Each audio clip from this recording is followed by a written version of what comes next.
Saudara, Anda menyaksikan Kompas Bisnis bersama saya Putri Oktaviani. 3 bulan berlalu, Indonesia belum mampu melunakkan kerasnya hati Presiden Amerika Donald Trump yang menggetok tarif barang sebesar 32%.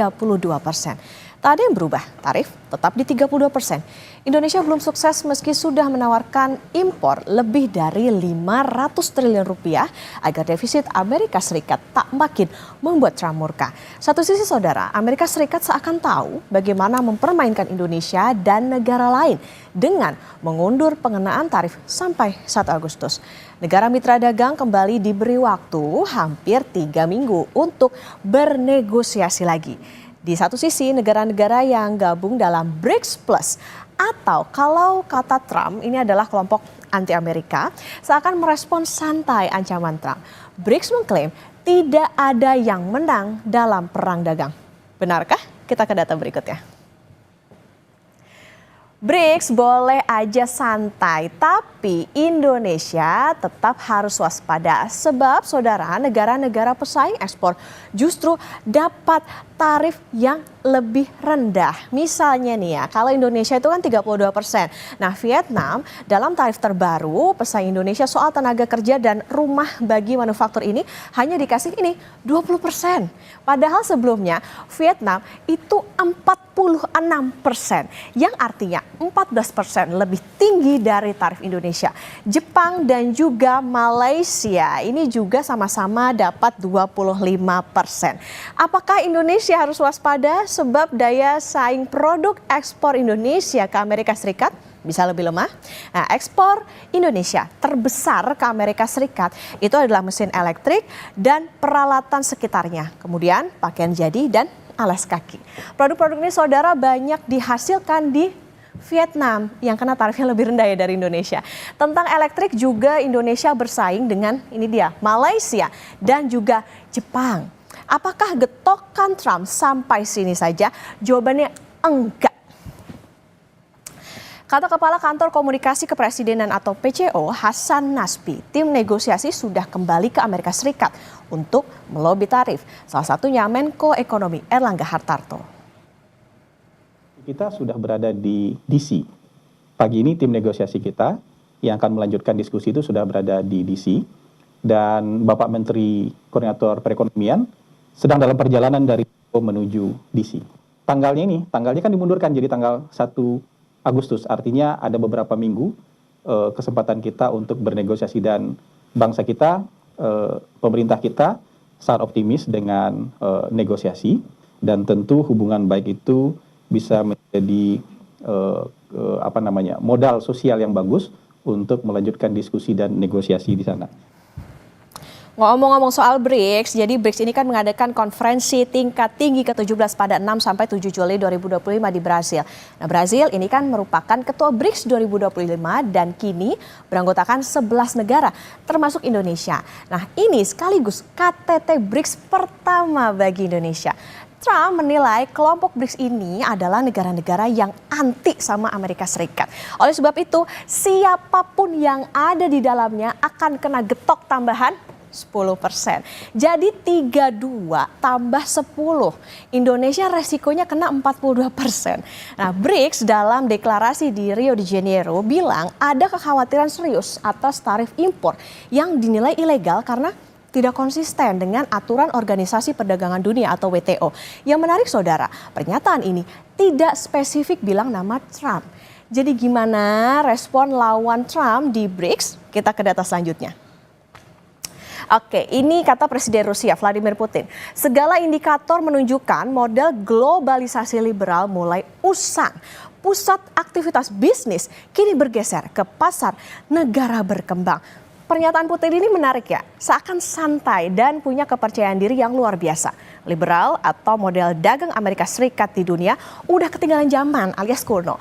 Kalau kami bahasakan ya, sebenarnya Amerika yang butuh dunia, bukan dunia yang butuh Amerika Serikat. Nanti kita tanya ke ekonom ya, tapi kita ke data selanjutnya terlebih dahulu. Oke, ini kata juru bicara Kemenlu Tiongkok mau nih, BRICS bukan blok konfrontatif, tak ada yang menang dalam perang dagang. Nah ini juga menarik ya, karena ini juga menunjukkan betapa santainya BRICS. Di zaman yang serba bisa acting dan bisa latihan acting, memang sulit membedakan orang santai beneran atau ini tuh kayak duck syndrome. Jadi seakan tenang di atas air, tapi sebenarnya kakinya tuh terus bergerak mengayuh agar tidak tenggelam. Sekretaris Kabinet Letkol Teddy Indra Wijaya bilang, di tengah tebaran ancaman Trump soal tarif yang antre masuk BRICS ini banyak. Indonesia diterima artinya punya posisi yang penting di dunia. Awalnya BRICS 5 negara, kemudian berkembang sehingga Indonesia menjadi anggota resmi ke-10 dari 11, jadi satu Arab Saudi belum resmi. Dan ini banyak sekali yang antri untuk masuk BRICS dan ya ini menunjukkan bahwa Indonesia semakin didengar, semakin diperhatikan, semakin dipandang dan semakin dibutuhkan di dunia global. Oke, tapi nampaknya Indonesia belum mampu melunakkan tarif dari Presiden Amerika Serikat Donald Trump meski sudah menawarkan impor lebih dari 500 triliun rupiah. Jika tidak ada negosiasi lanjutan, Indonesia akan kena getok tarif 32% pada 1 Agustus plus 10% karena tergabung dalam BRICS tadi. Nah, Kompas Bisnis Saudara akan mengulas bersama dengan Kepala Ekonom BCA, David Semual, tapi usai jeda.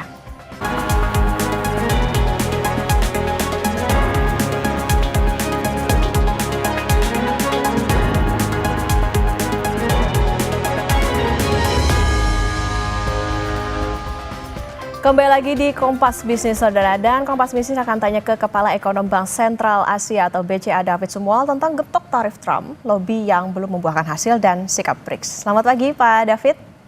Selamat pagi Mbak Okta. Pak David, menarik nih, kalau kita ingat ini kan kebijakan Liberation Day itu kan diumumkan pada April lalu. Artinya lobby Indonesia selama 3 bulan ini kayaknya belum membuahkan hasil. Padahal seakan kayak udah all out, tarif dan non tarif sudah disesuaikan dengan keinginan Amerika Serikat, penawaran komersial, bahkan 2 kali budget defisit mereka atau lebih dari 500 triliun rupiah. Pertamina, Exxon udah komunikasi. Apalagi sebetulnya yang dipunya Indonesia dalam bisa dikatakan 3 minggu nih negosiasi ke depan sampai 1 Agustus. Ya ini kelihatannya kan memang Trump ini memang sangat kuat ya dari sisi negosiasi itu dia ingin mendapatkan kepentingan yang maksimal ya buat negaranya ya tentunya. Nah kita sebenarnya juga perlu mengetahui lebih dalam sebenarnya apa sih ganjalannya kenapa mereka belum menurunkan tarif kita, karena tarif ini masih sama 32%. Dan ada kemungkinan tambahan tarif lagi ya, karena kita juga masuk dalam keanggotaan BRICS ya. Jadi ada tambahan lagi 10%. Dan untuk beberapa produk tertentu juga masih ada tarif yang sebenarnya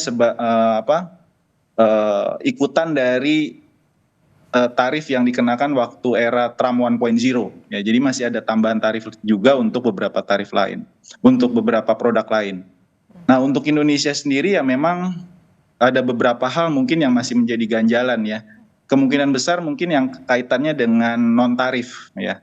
Ada beberapa tuntutan Trump itu memang yang tidak terkait dengan urusan perdagangan internasional ya.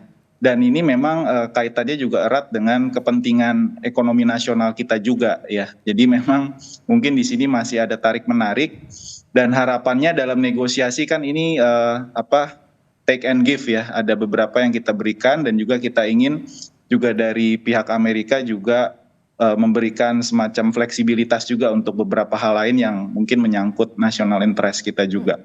Oke, Pak David, kan kalau kita ingat kemarin Trump juga mengatakan bahwa bersedia sebetulnya dengan penyesuaian dan juga syarat, salah satunya adalah tadi kalau selain investasi juga bangun pabrik di Amerika Serikat. Memungkinkan nggak nih kira-kira kalau misalnya Indonesia harus ya bisa dikatakan ngikutin aja gitu maunya Trump? Ya sebenarnya dari beberapa tawaran kan sudah ada ya, ada perusahaan swasta kita juga yang rencananya akan melakukan investasi di sana ya. Dan juga kita sebenarnya mengundang ya investor Amerika untuk masuk ke Indonesia di beberapa sektor strategis juga ya, termasuk yang terkait dengan mineral ya. Tapi tetap saja ya Mbak Okta, kita tentunya perlu juga menyiapkan strategi atau rencana kontingensi ya terhadap kemungkinan terburuk ya. Jadi kalau misalnya memang sampai nanti tanggal 1 Agustus negosiasinya ketat ya, dan memang sulit buat kita untuk menawarkan lagi hal-hal lain ya, padahal kita sudah optimal memberikan semua yang mereka inginkan, ya kita juga perlu melakukan seperti saya sampaikan juga 3 bulan lalu ya, bahwa persiapan-persiapan kontingensi ini, rencana-rencana kontingensi juga perlu kita siapkan. Dan ini juga mungkin pemerintah sudah paralel ya melakukan sejak 3 bulan lalu untuk mengantisipasi kemungkinan terburuk tersebut, Mbak Okta. Oke, Pak David, kalau kita lihat tarif pesaing ekspor Indonesia, yaitu Vietnam, itu kan lebih rendah. Vietnam tuh 20%. Seberapa Betul. tertekan daya saing ekspor Indonesia melawan Vietnam? Ya sebenarnya kalau dibanding Vietnam, kita dari segi produk itu relatif agak berbeda ya. Kita banyak ekspor ke Amerika Serikat itu, misalnya yang terkait dengan komoditas itu CPO salah satunya. Lalu juga produk-produk yang terkait dengan, ini sayangnya yang terkait dengan labor intensif nih Mbak Okta. Jadi seperti pakaian, lalu juga alas kaki, furniture. Nah ini lebih labor intensif, dan tentu kita akan terganggu ya kalau misalnya sampai ada hambatan tarif, karena pesaing-pesaing kita juga relatif ada yang lebih rendah juga untuk tarif yang produk-produk yang saya sebutkan tadi. Dan ini tentu akan mengganggu ya daya beli masyarakat ya, konsumsi bisa terganggu juga, dan ini tentu akan mempengaruhi pertumbuhan kita ya. Jadi kalau untuk Vietnam memang produknya agak sedikit berbeda, tapi untuk negara-negara lain yang mungkin saja tarifnya bisa saja masih dalam proses negosiasi tentunya ya, bisa saja lebih rendah. Nah ini tentu bisa mengganggu kita. Misalnya dengan Malaysia kita kan tentu bersaing untuk produk-produk CPO. Untuk pakaian kita bersaing dengan negara-negara Asia Selatan dan Amerika Latin tentunya ya. Begitu juga dengan alas kaki ya, dan furniture juga. Oke. Jadi memang kita harus antisipasi Mbak Okta. Oke, katakanlah tadi misalnya komoditasnya berbeda gitu, tapi Pak kalau misalnya kita tadi kan juga ada industri yang padat ya, misalnya kayak sepatu, alas kaki, pakaian dan lain sebagainya. Ini mungkin nggak sih Amerika Serikat nih kayaknya jadi beralih ke negara lain, seberapa berbahaya ini tentunya untuk Indonesia? Ya ini ada kemungkinan tersebut ya. Jadi kita juga sebenarnya kan ada dulu GSP ya, kita diberikan preference. Nah sekarang kan sudah tidak lagi. Nah sedangkan beberapa negara lain masih ada keuntungan GSP tersebut ya, General System Preference. Jadi mereka ada semacam subsidi lah untuk masuk ke pasar Amerika Serikat. Nah tentunya kalau ada tambahan tarif lagi dan juga ditambah lagi dengan 10% tadi karena kita menjadi keanggotaan BRICS, dan tarif-tarif yang menjadi masih berlangsung ya sejak Trump 1.0, ini tentu sangat membebani ya sektor-sektor yang saya sebut tadi ya. Nah itu kenapa saya mengatakan kembali ya, kita juga harus perkuat pasar alternatif ya, diversifikasi, dan juga pasar domestik kita. Kita juga pasar domestik sebenarnya sangat besar, dan kita lihat juga terakhir ini juga karena sulit masuk ke negara barat dan Amerika, ini juga banyak negara lain produk-produknya masuk ke Indonesia ya. Termasuk dari Vietnam tadi yang disebut Mbak Okta ya. Oke. Nah itu juga masuk ke dalam negeri. Nah ini juga kita perlu ada strategi juga untuk memperkuat kapasitas maupun juga kemampuan domestik kita ya, tentu dengan percepatan deregulasi dan seterusnya Mbak Okta. Oke, Pak David, tapi bukankah defisit Amerika ini sebenarnya membuat Indonesia di atas angin? Haruskah Indonesia semakin memohon-mohon ke Trump dalam waktu bisa dikatakan 3 minggu ini? Ya sebenarnya kita punya banyak bargaining position. Dari sisi neraca jasa sebenarnya kita juga impor cukup besar ya ke Amerika Serikat ya. Kita ketergantungannya cukup besar. Nah ini juga bisa menjadi daya tawar tentunya ya, karena kita defisit cukup besar di sisi neraca jasa ya. Dan saya pikir juga ya kita dari sisi lain juga kan terus mengundang sebenarnya investor Amerika juga untuk masuk ke dalam negeri ya, di berbagai sektor. Nah dalam waktu yang singkat ini memang kita harus menidentifikasi sebenarnya apa sih yang diinginkan dari Amerika ini, poin apa, dan sampai di mana kita jangan juga sampai nantinya mengganggu juga national interest, itu juga jangan sampai terjadi ya. Jadi ya kita harus ada titik poin di mana juga jangan sampai semuanya juga dikasih ke mereka juga. Kalau bisa itu terjadi ya artinya juga nanti malah relatif lebih buruk ya dampak ekonominya ke Indonesia, Mbak Okta. Betul, itu juga perlu diperhatikan bahwa tidak hanya kita lagi-lagi memohon kepada Amerika Serikat, tapi harus perkuat tadi sempat dikatakan Pak David juga soal penguatan di domestik. Pak David, menarik Presiden Rusia Vladimir Putin bilang model dagang liberal itu udah usang dan beralih ke negara berkembang. Benarkah demikian? Dan kalau kita bicara soal BRICS, ini sebetulnya yang punya power jadinya tuh Trump atau BRICS sih Pak sebetulnya? Ya sebenarnya keinginan Amerika Serikat ini kan menjauhkan negara-negara dari negara core BRICS ini ya. Kita lihat di sini masuk di situ China, Rusia, Brazil juga, termasuk juga Indonesia kan negara besar di situ di dalam skema BRICS ya. Dan saya pikir ke depan ini justru sumber pertumbuhan global itu datangnya bukan dari negara barat ya. Karena negara barat itu pertumbuhannya sudah terbatas ya. Apalagi yang mau dibangun di sana. Nah, sumber pertumbuhan itu sebenarnya ada di selatan ya. Jadi di negara-negara selatan itu sumber pertumbuhannya besar dan memang suara dari negara-negara selatan ini kelihatannya memang dalam fora-fora internasional kurang kuat gitu ya. Maksudnya tidak berperan lah ya. Padahal tatanan global ini kan sudah banyak berubah sebenarnya dalam 70 tahun terakhir ya sejak Perang Dunia ya. Jadi sebenarnya kalau kita lihat ya perlu diperhatikan juga suara-suara dari negara selatan dan juga di saat yang sama kerjasama ekonomi, perdagangan, investasi ini juga bisa diperkuat ya lewat fora-fora internasional termasuk BRICS. Dan kita sebenarnya tidak menutup kemungkinan juga kalau kita lihat kan kita juga politik kita bebas aktif ya. Jadi kita ikut juga dalam OECD ya. Jadi siapapun yang ingin berinvestasi dan berdagang dengan Indonesia itu sebenarnya terbuka luas gitu ya. Jadi kita tidak ingin masuk ke dalam salah satu orbit gitu ya. Kita berteman dengan semuanya begitu. Tapi di dalam kondisi sekarang memang kelihatannya Trump banyak melakukan manuver-manuver untuk menekan ya negara-negara. Di satu titik dia ingin supaya negara-negara tersebut memilih apakah mau ikut orbit Amerika atau sebaliknya semacam itu Mbak Okta ya. Oke, tadi kalau misalnya dikatakan politik Indonesia itu bebas aktif, non-blok bahkan untuk ke perdagangan, tapi karena kita sudah menjadi anggota BRICS dan tadi ada ancaman tambahan 10%, artinya sikap seperti apa sih Pak yang harus ditunjukkan Indonesia karena tadi jangan sampai kita gabung ke BRICS tapi jadi buah si malakama nih buat Indonesia. Ya itu makanya tadi saya sampaikan perlu ada semacam rencana kontingensi ya. Kita sudah memutuskan untuk masuk ke dalam BRICS. Tentunya susah untuk kita untuk menarik diri ya. Kita sudah masuk dalam keanggotaan BRICS dan masih banyak negara lain sebenarnya yang tergabung ke sana. Dan dari sisi size ekonomi ini juga luar biasa sebenarnya BRICS ini. Kalau kita tinggalkan juga kita kehilangan kesempatan ya. Itu kurang lebih hampir 70% ekonomi global ya negara-negara yang masuk ke dalam BRICS ya. Dari sisi populasi, dari sisi market juga besar. Jadi memang si malakama seperti dikatakan Mbak Okta tadi ya. Tapi di sisi lain kita juga terus lah, ini kita masih ada waktu ya dalam beberapa hari ke depan sampai awal Agustus untuk terus bernegosiasi, kita memberikan tawaran-tawaran terbaik tentunya. Tapi di sisi lain juga jangan sampai kita ditekan karena kita juga negara yang merdeka tentunya ya untuk memutuskan sesuai dengan kepentingan nasional kita Mbak Okta. Oke, jadi catatan soal bagaimana sebetulnya kodam perdagangan ya lagi-lagi ada timbal balik ya Pak ya, saling menguntungkan tentunya untuk setiap negara. Jadi Pak David, apa sih sebetulnya yang harus diantisipasi jika dalam waktu 3 minggu ini kita ngomong amit-amit aja ya 3 minggu ini juga tidak membuahkan hasil gitu, karena kalau dilihat data impor 3 bulan terakhir produk Tiongkok juga lumayan banjir ke Indonesia, bahkan ada indikasi dumping. Apa yang harus dilakukan?